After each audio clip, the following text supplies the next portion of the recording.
श्रीराम जय जय राम। श्री अनंतकोटी ब्रह्मांड नायक राजाधिराज सच्चिदानंद सद्गुरु श्री ब्रह्मचैतन्य महाराज की जय। जय जय रघुवीर समर्थ। श्रीराम। श्री ब्रह्मचैतन्य गोंदवलेकर महाराज प्रवचन 29 मे। भगवंताची तळमळ लागायला पाहिजे। ज्याला जे आवडते ते आपण केले तर त्याला गोड लागते। भगवंताला प्रेमाशिवाय दुसऱ्या कशाचीच गरज नसते। भगवंताचे प्रेम यायला त्याच्याशी आपलेपणा लावून ठेवावा। भगवंत जोडल्याशिवाय नाहीच राहणार असे ठरवावे। भगवंत जोडावा हे ठरल्यावर मला लोक नावे ठेवतील याचा कशाला विचार करावा। निश्चय आहे तिथे सर्व काही सुचते। तळमळ लागली म्हणजे मार्ग दिसतो।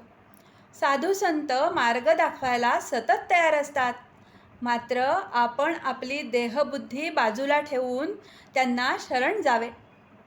सर्व जग जर भगवंताचे आहे तर मग काळजीचे कारण काय। उपाधी कोणी लावून घेतली? माझी मीच। मी निर्दोष होईन तेव्हाच लोक मला तसे दिसतील। आपल्या सर्व अवगुणांना कारण म्हणजे मी रामाला विसरलो हेच आहे।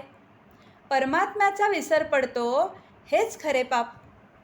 कोणी पाहत नसेल तिथे वाईट कर्म आपण करतो, पण भगवंत चोहोकडे पाहतो अशी जाणीव ठेवली म्हणजे असे पाप घडणार नाही।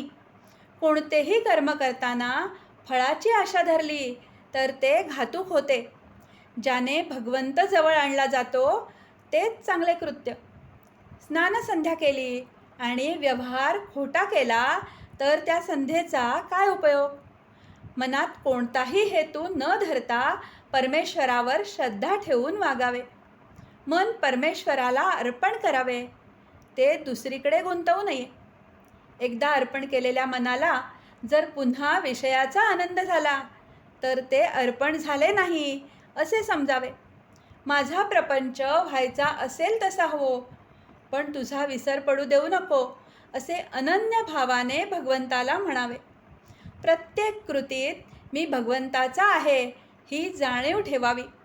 पडत्या काळातही जो भगवंताचा होऊन राहतो त्याला कशाचीच भीती नाही वाटत।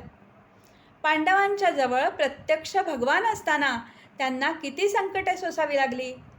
संकट येऊ देऊन मग त्यातून बाहेर काढण्यापेक्षा भगवंताने संकटे टाळलीच का नाहीत याचे उत्तर देणे सोपे आहे।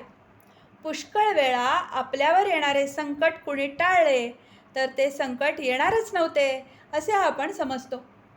खरे सांगायचे म्हणजे संकटे ही आपल्या कर्माचीच फळे असतात। संकटांमध्ये भगवंताच्या अस्तित्वाची जाणीव राहिली तर ती आपल्याला समाधान देते।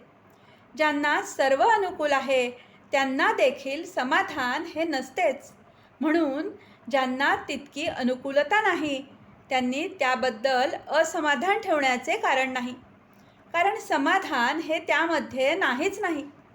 असमाधान हा रोग सर्वांना एकच आहे आणि भगवंताचे स्मरण हे औषधही सर्वांना एकच आहे। आजचे बोधवचन। वासना मारायला भगवंताचे अधिष्ठान हा एकच उपाय आहे।